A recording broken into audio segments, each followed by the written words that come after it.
Welcome to how to order tutorial. In this video we're going to show you how to order from Temu. So if you found this video useful, please consider subscribing and hit the like button and leave a comment down below.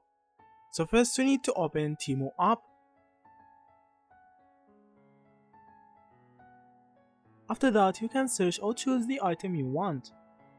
Just write the name of the item or press on the item that you like and then click on add to cart.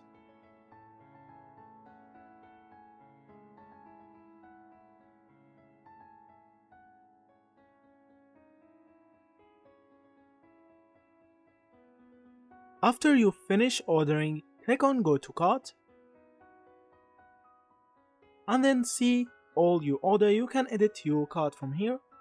You can remove items or add another items. Then click on checkout.